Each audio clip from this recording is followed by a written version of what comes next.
오늘 성경 말씀은 민수기 15장 1절에서 21절 말씀입니다. 구약 성경 220페이지입니다. 구약 성경 220페이지 민수기 15장 1절에서 21절 말씀입니다. 한 절씩 나누어 읽도록 하겠습니다. 1절 제가 먼저 읽겠습니다. 여호와께서 모세에게 말씀하여 이르시되 이스라엘 자손에게 말하여 그들에게 이르라. 너희는 내가 주어 살게 할 땅에 들어가서 여호와께 화제나 번제나 또 소원을 갚는 제사나 낙헌제나 정한 절기제에 소나 양을 여호와께 향기롭게 드릴 때에 그러한 헌물을 드리는 자는 고운 가루 10분의 1에 기름 4분의 1 흰을 섞어 여호와께 소제로 드릴 것이며 번제나 다른 제사로 드리는 제물이 어린 양이면 전제로 포도주 4분의 1 흰을 준비할 것이요 순양이면 소제로 고운 가루 10분의 2에 기름 3분의 1 흰을 섞어 준비하고 전제로 포도주 3분의 1 흰을 드려 여호와 앞에 향기롭게 할 것이요 번제로나 소원을 갚는 제사로나 화목제로 수송아지를 예비하여 여호와께 드릴 때에는 소제로 고운 가루 10분의 3 에바에 기름 한 반 흰을 섞어 그 수송아지와 함께 드리고 전제로 포도주 반 흰을 드려 여호와 앞에 향기로운 화제를 삼을지니라. 수송아지나 순양이나 순양이나 어린 염소에는 그 마리 수마다 이와 같이 행하되 너희가 준비하는 수요를 따라 각기 수요에 맞게 하라. 누구든지 본토 소생이 여호와께 향기로운 화제를 드릴 때에는 이 법대로 할 것이요 너희 중에 거류하는 타국인이나 너희 중에 대대로 있는 자나 누구든지 여호와께 향기로운 화제를 드릴 때에는 너희가 하는 대로 그도 그리할 것이라. 회중 곧 너희에게나 거류하는 타국인에게나 같은 율례이니 너희의 대대로 영원한 율례라. 너희가 어떠한 대로 타국인도 여호와 앞에 그러하리라. 너희에게나 너희 중에 거류하는 타국인에게나 같은 법도 같은 규례이니라. 여호와께서 모세에게 말씀하여 이르시되 이스라엘 자손에게 말하여 이르라. 너희는 내가 인도하는 땅에 들어가거든 그 땅의 양식을 먹을 때에 여호와께 거제를 드리되 너희의 처음 익은 곡식 가루 떡을 거제로 타작 마당의 거제같이 덜어 드리라. 함께 읽겠습니다. 너희의 처음 익은 곡식 가루 떡을 대대에 여호와께 거제로 드릴지니라. 아멘. 민수기 말씀을 소망의 책이라고 말하기도 하는데 많은 그 사건과 또 그 내용들 중에서 오늘 본문 말씀에서 또 찾아볼 수 있습니다. 15장 2절을 보시면 하나님께서 너희는 내가 주어 살게 할 땅에 들어가서라고 말씀하시면서 이어지는 말씀에서는 이스라엘 백성이 가나안 땅에서 어떻게 예배를 어떻게 제사를 드려야 하는지 설명하고 있습니다.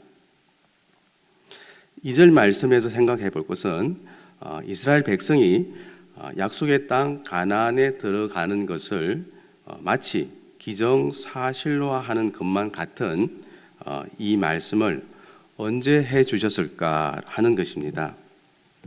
놀랍게도 하나님이 그 말씀을 하신 때는 이스라엘 백성이 가나안 땅 바로 앞에 와서 40년간 광야를 떠도는 그 심판을 받던 직후였다는 것입니다.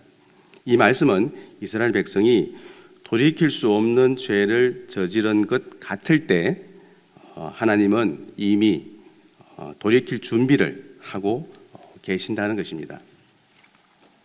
그러므로 오늘 본문 15장 말씀과 또 이어지는 이후의 말씀에서도 이스라엘은 불변하는 또 변함없으신 그 하나님의 약속 가운데 있으며 이러한 약속 가운데서 있는 힘껏 소망을 품을 수 있다는 것입니다. 오늘 본문이 제법 긴 말씀이고 또 많은 내용이 제사 규정, 또 안식일 규정, 또 절기에 관한 규례 등으로 복잡하게 되어 있어서 먼저 본문 말씀을 요약해 보겠습니다. 13, 14장은 이스라엘 백성들이 가나안 땅과 가까운 곳인 가데스 바네아에서의 그 반역과 또 실패와 그 심판 선언이 중심이 되는 내용이었습니다. 광야에서 지속적으로 반역한 이스라엘 백성은 가나안 땅에 들어가는 것이 허락되지 않았으며 또 부정적인 보고로 이스라엘을 혼란에 빠뜨렸던 그 10명의 정탐꾼은 하나님의 그 적극적인 심판으로 죽음에 이르렀으며 그 결과 남은 백성들은 약속을 믿지 않고 반역 죄에 대한 그 징계로 40년간 광야에서 방황하며 살다가 죽게 됩니다. 이렇게 삶의 목적을 잊어버릴 수 있는 상황에서 오늘 말씀 15장에서는 갑자기 이스라엘 백성이 가나안 땅에 들어가서 정착한 때를 염두에 둔 것 같이 가나안 정착을 전제로 한 내용 같이 하나님은 백성들이 약속의 땅 가나안에 들어갔을 때 지켜야 할 제사 제도를 추가적으로 설명하고 있습니다. 자, 본문 요약을 다시 정리하면서 말씀 가운데 또 우리에게 주시는 그 교훈과 또 관심 가져볼 대목은 하나님은 반드시 이스라엘 백성들을 약속의 땅으로 인도하실 것이고 또 하나님과 그의 백성 간에 맺은 그 언약은 예배를 중심으로 또 제사를 중심으로 세워진다는 것을 강조하고 있는 부분이며 결국 본문 말씀의 그 내면에는 하나님과의 그 언약 관계가 여전히 그 고난 가운데서도 어려운 가운데서도 유효함을 보여주고 있다는 것입니다. 자, 1장, 2장, 3절 말씀입니다. 1절 여호와께서 모세에게 말씀하여 이르시되 2절 이스라엘 자손에게 말하여 그들에게 이르라 너희는 내가 주어 살게 할 땅에 들어가서 3절 여호와께 화제나 번제나 소원을 갚는 제사나 낙헌제나 정한 절기제에 소나 양을 여호와께 향기롭게 드릴 때에 아멘. 자, 어제까지 나누었던 그 14장 말씀은 이스라엘 백성이 가나안 땅으로 들어가지 못하고 심판을 받는 장면으로 끝이 났으며 1절, 2절, 3절 오늘 본문의 시작은 가나안 땅에 영구적으로 거주할 때의 그 상황을 전제로 제사 제도에 대한 그 추가 규례를 말씀하시면서 하나님께서 주실 땅임을 본문은 강조하고 있습니다. 2절의 내가 주어 살게 할 땅이라는 그 표현을 문자적으로 해석해 보면은 너희가 살 곳, 즉 내가 너희에게 줄 땅이다 이며 문맥으로 볼 때 본문은 14장에서 있었던 그 가데스 바네아에서의 그 반역에도 불구하고 언약을 신실하게 이행하시는 그 하나님의 모습을 강조하고 있습니다. 3절의 그 추가 규례, 즉 추가되는 제사 제도는 백성들이 여호와께 화제로 제물을 드릴 때 어떻게 곡물, 헌물을 추가할 것인지를 규정하고 있으며 이때 포함되는 그 제사는 번제나 화목제 등이 있는데 말씀 속에서 소원을 갚는 제사나 또 낙헌제 그리고 절기제 등에 드리는 바로 그 번제나 화목제는 모두 그 자원하여 드리는 자원제입니다. 자, 4절에서 12절 말씀을 쉬운 성경으로 읽을 때 여러분이 가지고 있는 그 개역개정 성경 내용과 비교해 보시면 좋겠습니다. 자, 4절입니다. 제물을 가져오는 사람은 나 여호와에게 곡식 제물도 바쳐야 한다. 곡식 제물을 바쳐야 할 것은 기름 4분의 1 흰을 섞은 고운 가루 10분의 1 에바다. 5절 양을 태워드리는 제물인 번제물이나 또 희생제물로 바칠 때는 포도주 4분의 1 흰을 부어드리는 전제로 바쳐라. 6절 순양을 제물로 바칠 때에도 곡식 제물을 준비하여라. 곡식 제물로 바쳐야 할 것은 기름 3분의 1 흰을 섞은 고운 가루 10분의 2 에바이다. 7절 그리고 포도주 3분의 1 흰도 준비하여라. 포도주는 전제로 나 여호와에게 바쳐라. 그 냄새가 나 여호와를 기쁘게 한다. 8절 맹세한 것을 갚거나 나 여호와에게 화목 제물을 드리려고 수송아지를 태워드리는 제물인 번제물이나 희생제물로 바칠 때는 9절 수송아지와 함께 기름 2분의 1 흰을 섞은 고운 가루 10분의 3 에바를 바쳐라. 10절 그리고 포도주 2분의 1 흰도 준비하여라. 그것은 불에 태워 바치는 제사인 화제이며 그 냄새가 나 여호와를 기쁘게 한다. 11절 이런 방법으로 수소나 순양이나 어린 양이나 어린 염소도 준비하여라. 12절 여러 마리를 바칠 때에도 한 마리마다 이런 방법으로 드려라. 아멘. 자, 4절에서 12절 말씀에서는 이스라엘이 화제, 즉 번제와 희생자를 어떻게 드려야 하고 또한 그와 함께 드려야 하는 소제와 전제를 드리는 법도 소개하고 있습니다.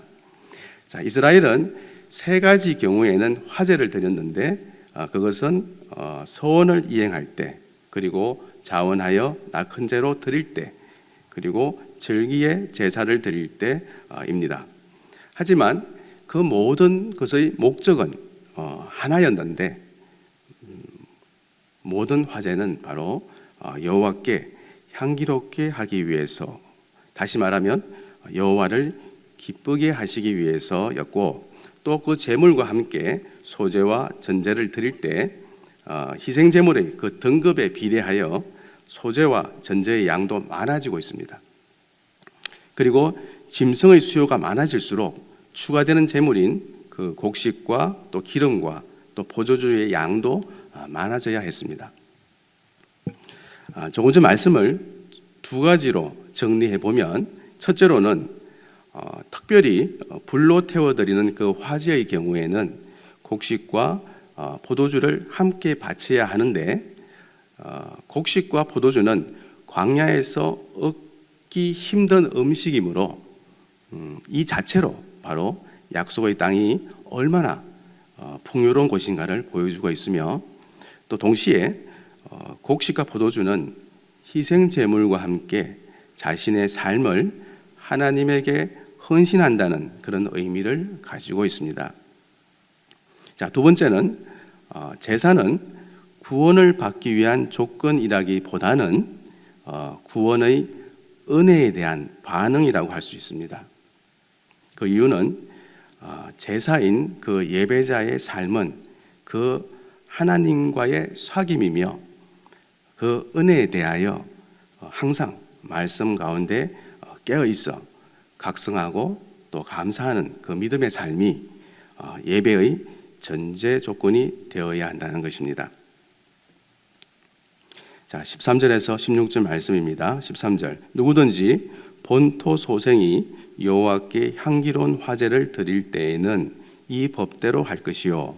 14절 너희 중에 거류하는 타국인이나 너희 중에 대대로 있는 자나 또 누구든지 여호와께 향기로운 화제를 드릴 때에는 너희가 하는 대로 그도 그리할 것이라. 15절 회중 곧 너희에게나 거류하는 타국인에게나 같은 율례이니 너희의 대대로 영원한 율례라. 너희가 어떠한 대로 타국인도 여호와 앞에 그러하리라. 16절 너희에게나 또 너희 중에 거류하는 타국인에게나 같은 법도 같은 규례이니라. 아멘.